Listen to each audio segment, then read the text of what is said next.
Let's talk about AI, right? I've kept it for the last because most people tend to ask it about it first.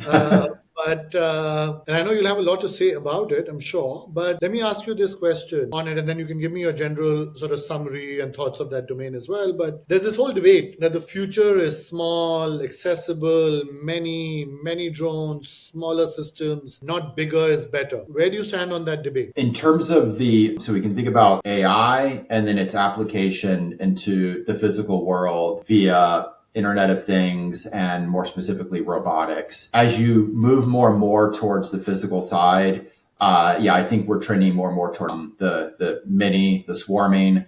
You see it, we've talked earlier about whether it's small drone swarms, microsats.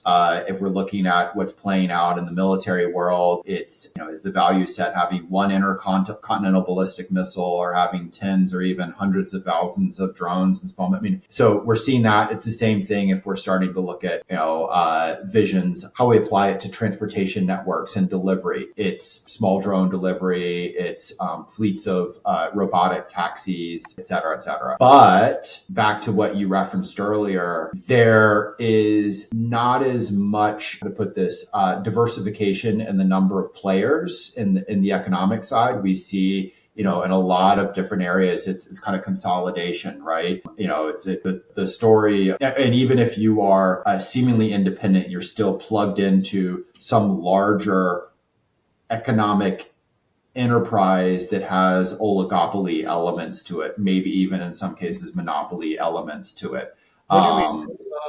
Uh, Let's use the story of taxis versus Uber. Go back to the narrative at the start. It's going to make everybody happier, deliver better. We don't have a lot of different. It's basically, it's Uber versus maybe Lyft. The drivers, they're equally don't have a lot of. They have the discretion on whether to go to work or not, but bluntly, don't have certain rights as contractors.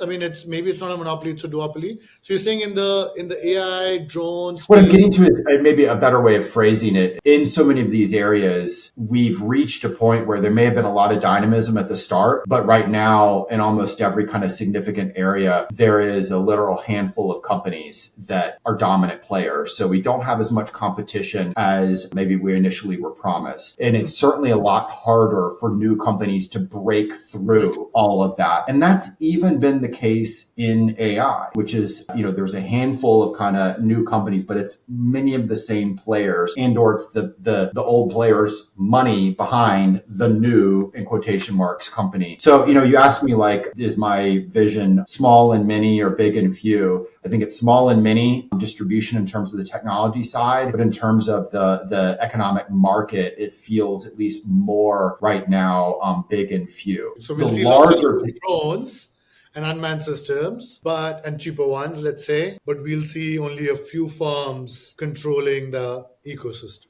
the economic. That's at least what it looks like right now. It'd be great to see more diversification. And I think, And the same using in small. cyber and space. Is your sense that even on the cyber security, cyber defense side, to the extent that, I mean, the key players that you think are critical, again, a few. And same thing, I mean, space seems like that for sure. But what about cyber? Cyber's interesting, but yeah, we've even seen, the goal, again, if your goal is to merge or go IPO, the buyers have tended to be the big tech companies. But let's pull back on it. I think there's a more interesting discussion to have around kind of, where this all is. It was summed up. We did a book, August Cole and I. Our timing of it was, I almost regret it'd be better if it came out now. It was called Burn In, a novel of the real robotics revolution. And it came out the first couple months of pandemic. Not great timing. The other is the issues that it wrestled with is what happens America and the world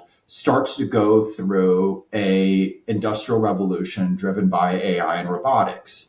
The train station to Starbucks to their home. We see everything from how the police are using AI to how Amazon is using AI to the effects of automation on both blue collar and white collar workers, including what it does to like you as a parent, you as a breadwinner in your home. And so, back in 2020, that was less on people's minds. We also had that narrative from the tech companies, the founders, and frankly, a lot of people in our think tank world of, isn't it great? There's going to be all these new wonderful AI jobs. We're all going to learn how to be AI programmers. And there was and we felt that was bluntly BS. Economic industrial revolutions are traumatic. There's winners, but there's also losers on a large scale all the way down to the individual scale. And the effects of that on your personal life, on your politics, again, is traumatic. It's a big period to go through. And there's been this sort of interesting wave of articles I've been noticing in the last couple of weeks. One was in Wall Street Journal, and the rough title was CEOs finally say the quiet part out loud. AI is going to reduce jobs, not create it. There was another article, labor unions try to fight AI. Wired magazine had an article called The AI Backlash. And that's where I go back to our timing. I'm like, God damn, we should have this, come out right now, because it's basically this wrestling with what is it like to be in America that goes through this. And, it's you can feel it in the body politic. That's I'll what we were extend that, trying by to the way, get. Peter. I'll extend that slightly, which is, well, not slightly, to the rest of the world.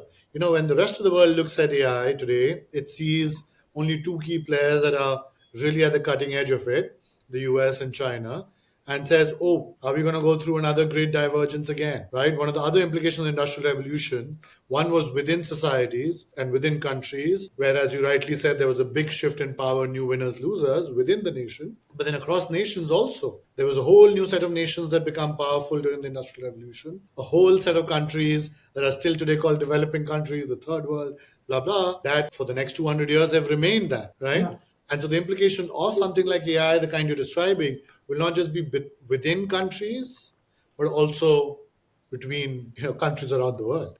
Yeah, you've hit it exactly right. And you can go back and look at these reports where, whether it's World Economic Forum one, the fourth industrial revolution, or and you're like, yeah, and wrap your head around back to history. Industrial revolutions, there's all sorts of positive things that come out of them. The last industrial revolution, if we look at, there's massive wealth created, new ideologies, concepts of workers' rights, women's rights, children's rights, all come out of the industrial revolution. Oh, by the way, there's also, ideologies, fascism, communism comes out of it. You have, as you noted, 200 years of plus, back in the story of colonization, decolonization. I mean, they're really tough periods. You even tell the Energy. story.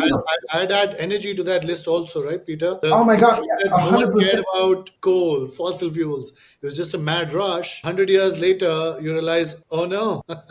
Yeah, and we can see the same thing happening parallel with things like rare earth right now. And all the point is that we were trying to make and burn in is there's two sides to industrial revolutions. There's a positive, there's a negative, but to go through them is traumatic at the political, but all the way down to the personal level. And we need to better gear ourselves up for that. And part of that is an awareness and an openness to thinking about, the challenges, the questions. What is AI good for? What is it not good for? What are the issues that it will solve? What are the issues that it will create? What are the enduring dilemmas that will never go away? And yeah, so, that you asked me about what I think about AI.